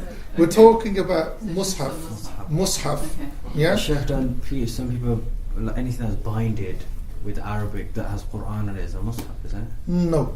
But we're talking about, when we're talking about the Quran, we're talking about, what's known as Quran, which is the mushaf. Okay. Yeah? Well, the written Quran, beginning with the Ba of Bismillah, ending with the scene of Nas, what's in between, that's what we're talking about. Yeah? If, again, those categories is because the woman is out of her control. Do you remember what we were talking about before? She can't go into the state of tahara, so she should not be stopped from benefiting herself and benefiting others. Yes. What about being in a masjid or the space of... We're coming to that. Okay. We're coming to that. Sorry, could you just repeat that, what you just said about touching the Quran? If you're learning. If you're a learner, yeah. If you're a teacher, yeah, you can teach it and you can learn it. Okay. In the state of Hayd, those 2 weeks, and the period of postnatal. But only that period. Once your bleeding stops, you can't touch it, you cannot read it, you cannot write it until you take ghusl, because that license has expired. Because it's only because at those period of time you just can't go into the state of purity. Yes. So you couldn't just recite, it must be a learning, like memorizing a surah or something, then you can, but not specifically to recite. No, if you know something by memory, there's nothing stopping you. Yeah, but reciting, to read the Quran, to recite, not... I'm just wondering what is the difference between learning and what else? No, so we're talking about, the sanctity of, the written Quran. Because the mashhur of the madhab is that Imam Malik radhiallahu anh does not permit, someone in a state of not being in wudu to touch the Quran. He said that someone who's not in wudu, with his staff, he can't even his bag. What are these? The strap. You can't even touch the strap with your walking stick, in which the Quran is, if you're not in wudu. But the thing is that it's just when you understand that the Quran is a record of the Word of God. It's not the Word of God; it's a record of the Word of God. But it is attached to God. So if you can't talk to Him and you can't go into His presence without being, what we're covering now, being in that state of purity, how can you, repeat His words? And because the woman is given special, license, because, she's in that state of every month, she's in that state where she can't, even if she tried, she couldn't go into state tahara. So she's permitted to teach and learn. Now, why the fuqaha permitted it is because they say that no one should be stopped from the khair from her. The good that comes from her, that she's teaching, or she's learning. And it's only a short period of time that a learner is learning. Well, the teacher, that's for life, that's a different thing. Yes? I was thinking, this Ramadan, during Laylatul Qadr, I had my period, and I wasn't not angry, but it just makes me upset because you cannot actually read the Quran then. But you can listen to it. No. But you could read it. There's nothing stopping you from reading it. No, but you couldn't touch it. You couldn't touch it. You can recite from your phone though. But again, reciting, it's borderline, isn't it? It's not borderline. It's just that what happens is it's that people's minds are very closed. Yeah. There is nothing stopping you reading the Quran with not being in tahara. Because I'll give you an example. Listen to me. If you go to the Muwatta, you'll find it. Sayyidina Umar radiallahu anhu was reciting the Quran. He had the Mus'haf. Sayyidina Umar, he's reciting the Quran. He goes to call of nature, comes back and carries on reading the Quran. And someone says, Sidi, he says, yes, I'm not touching it. Yeah. He said, I'm not touching it. So, I don't understand why touching the Quran in not being in wudu is such a big deal, because it's not like the Quran was revealed with that book. It was I know, but the thing is, it's the whole thinking is what it is. When you understand what it is, then you understand the reason why. It's like, the mosque. We designate that piece of space that we're going to pray there. Yeah? It's just a piece of land, isn't it? That we've designated. God's not designated it. But we won't go there in the state of Junub. Because just as men can't go to the mosque in the state of Junub, women can't go into that area either. Yes? Could we ask for a definition of the Mus'haf? Because people say if it's got tafsir, it's not Mus'haf. No, it's not. It has to be Arabic only. So anything, even if it's got an introduction with this is the science of tajweed or... No, that's not Mus'haf. It has to be Arabic only. So the chances are none of us have got Mus'haf at home. Because they've all... No, a lot of us have. Okay. But the thing is that we're talking about, the Mus'haf itself. Yeah? If it's got, small introduction, it's fine. But if it's got, English translation with Quran, that's not Mus'haf. Even if it has the Arabic along. If it has Arabic with it, it's not Mus'haf. It comes under tafsir. You can touch it without wudu. Yes? So like a woman on her menses could read Quran from one that had English and Arabic? She could. Okay. It'd be better if she didn't. Okay, just avoid it. No, it's just that what you've got to understand is that there are other ways of getting close to God. Is out of respect? Yeah, it's like if you know whatever you know by memory, just use that. Use a tasbih. Use your phone. Yeah, use your phone. Yeah. And also, I might miss this, but if you're on your menses, can you not go to the mosque? We're coming to that now. Oh, okay. Okay. All of them, all of the categories, the woman in her menses, the woman bleeding after post-childbirth, the woman in the state of junub, who needs a ghusl after sexual intercourse, or the man who needs a ghusl after sexual intercourse, or if he's ejaculated, none of these categories are permitted to enter the mosque. Really? None of them. Sit at the back. Even at the back.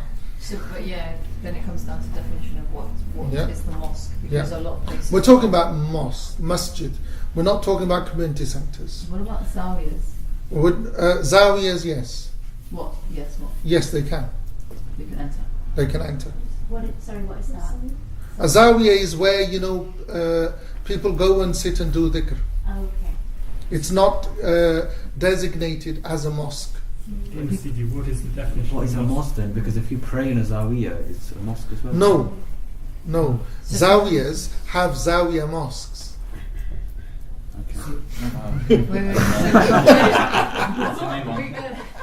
This is it, the definition of what is a masjid. If you designate a space specifically for prayer and Yes, prayer alone, that is a mosque. Then that is a mosque. That is a mosque. It's like, I'll give you an example. What's the difference between a madrasa and a mosque?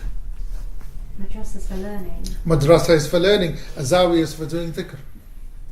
But isn't the salah the main concept? No, but the thing is, in the madrasa, there's a mosque. In the zawiya, there's a mosque. And that's a mosque that you can't enter. Yeah, that's a mosque that you can't enter. Wait. Are you talking about a designated space? Yes. Not even the wudu, just that area. That's just that area. But the zawiya the zawiya and the mosque is the same. No. There's a difference. Does it depend on how it's used? For instance, No. what You'll is a find. great example. This space is used as a masjid, as a community centre, as a zawiya, as it has many uses. Yeah. When we pray for salah, as we did for Dhuhr, this specific space then becomes a masjid. But now we are studying, it becomes a madrasa. So this is not a mosque. This is a we're talking about masjid. Masjid. Yeah, we're not talking about a musalla. Musalla is where people just come and pray. So just going back to the zawiya. Right. Zawiya. I'll give you an zawiya. If you ever come to Birmingham, you come to. It's called the Zawiya. It's called it's got a sign that says the Zawiya on Jenkins Street. You'll have to walk right through the building, right at the back. Yeah, and that's where we pray. But I mean, like for example, you wouldn't women. But we've not declared any of the building as a mosque. Okay, if we declare any of that area as a masjid, women in their menses would not be permitted. But for example, like in Morocco, it's not like a designated area for prayer. The zawiya, you pray in the zawiya. So depends on whose zawiya. Because the zawiyas have zawiya mosques. Now it's getting intense. My question: what is the difference then between a masjid and a musalla? Because a musalla is just a place where you pray, versus a masjid, which is essentially we're talking about masjid. Right, masjid is first of all, masjid is where people have agreed, the whole locality comes and establishes the prayer. Yeah? A musalla is where, passers-by will pray. It's, not designated as anything. It's just where people pray. Yeah? Masjid is that, is designated. It's always a waqf for God. Yeah? This is not the time to go into it.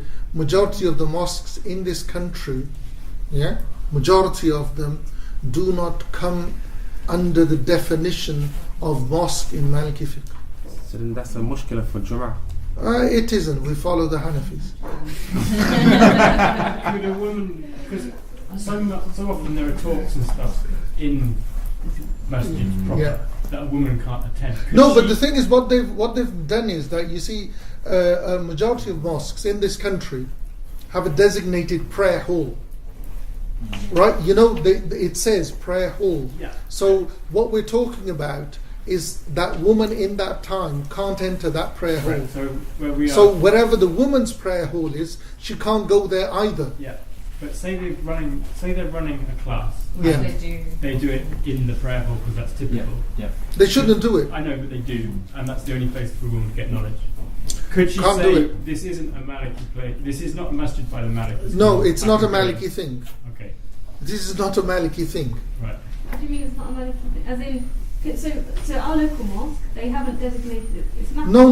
What I'm saying is that women in their menses not coming into mosques is not a Maliki thing. It's a carte blanche. Yeah, but can she say, look, by Malik's madhab, this isn't a mosque? No, but the thing is, you can't. What I'm saying is that where the prayer hall is, she can't go. Even if there's a lesson there. Even if there's a lesson there, what you need to do is become members of the mosque committee and change it from within. We're struggling just to get in with our and now we're going to have to go in and get this. Can we? I do need to move on, but what we've got to what we've got to understand in this country, that all of the mosques that I am familiar with up and down the country, they have designated, prayer halls. Yeah? So, the non-prayer hall, women can go to. Yeah, I understand. If you need to go in there for necessity's sake, if there's something kind of pressing and urgent, you are allowed to. Yeah, if you convince yourself. This is very basic. That's true. If I can convince myself there's a reason to go in. The thing is that, foreknowledge is dangerous knowledge. The thing is, when you know, then you try to convince yourself, then you're just kidding yourself. Yeah. It's like, my sheikh says that, you should have adab and seek the sheikh's permission. So this fakir went and he had the plane ticket in his pocket and said, Sidi, do you give me permission to go abroad? So you should have asked me before you brought the ticket. Yeah? It's like, when you already know what you're going to do, then it's pointless asking. But the thing is, what we're saying is, look, if you go really into the nitty-gritty of it, it all goes down to the laws of purity. Yeah? So because a woman at that period of time has no way of purifying herself. Yeah? Because she can't go into the state of purity, she's not permitted to come into the mosque. When, the bleeding stops, the man and woman can take the ghusl. They have to take the ghusl before they can enter the mosque. It's not just the woman that stopped, it's the man that stopped as well. Yeah? Inshallah.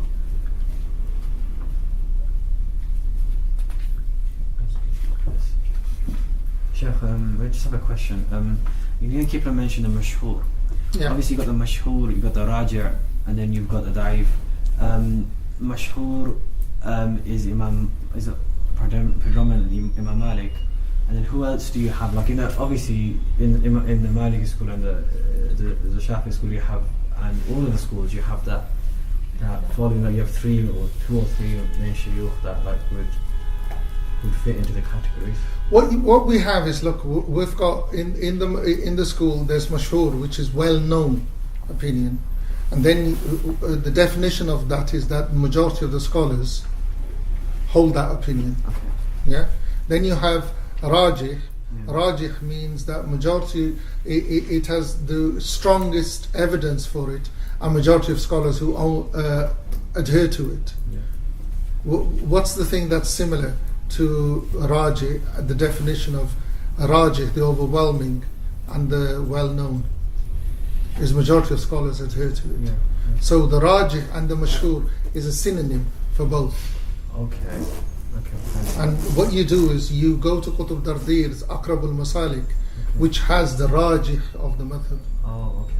Yeah, okay. You'll find that the well-known of the madhab. The nitty-gritty is that when push comes to shove, from the companions of Imam Malik, the one that the school will give preference to is Ibn al-Qasim. Okay. Ibn al-Qasim in the Mudawwan al-Kubra is the strongest. Yeah. Yeah, and that's what the well-known Raji is. Yeah. Okay. Any questions on ghusl? We're finishing with ghusl. Yeah. So with the women not being permitted into the mosque area, it's the men are not permitted without ghusl either. So it's not, something that should be looked at, that, women are being kept away. It's a permanent state though, isn't it? So it comes back to that question about, you can keep benefiting yourself from the must-have. And if, for example, you're following a course, so I was just recently following a course, which was 2 months in the Sirah of the Prophet, and that was in the mosque. And the mosque is all consecrated as mosque, so it's in the prayer hall. So it would have meant missing, 2 lessons, actually, a week's worth of lessons. So that's where it becomes a question, because it's a permanent state that you can't come out of, and that you use that when you're studying Quran, why does that not apply then to studying in the masjid with a dedicated shaykh on this dedicated course? The thing is that, you see, again, our Muslim community has a lot of shortcomings. It was a lot of the stuff was established by people who came from villages who had zero understanding of the deen. They came to better themselves worldly in this country. That's what they did. Yeah. So they knew that in the villages they prayed, and they brought the scholarship that came over was those village scholarships. So the understanding was very limited. They did not have that forethought. Yeah. Because in the villages, women never go to the mosque. So there was never understanding that women will better themselves and want this. So now what they're doing is they're just doing what they're doing. But what they need to do is that sisters like yourselves need to raise your voice and say, look, you need to do something for us better than this. We'll do it ourselves, because otherwise... No, yeah, do it yourselves. But, yeah, I'm just wondering whether that's acceptable. No, the opinion is across the board. It's not just Malik's opinion. Yeah. If if a woman does go into the mosque while she's on her menses, is that just a spiritual thing between you and God? You can make tawbah afterwards, I mean... Shall I be devil's advocate? Who's going to know? But the overwhelming guilt that you feel like you're... That's between you and your God. Just go for the lessons. No, the thing is, what you've got to understand is that people need to demand that provision is given, and knowing about the Prophet ﷺ is fardul ayn. Yeah? And the madhab is that you can't stop the women from learning the wajibat. Okay, inshallah, can we come together now? Tayammum.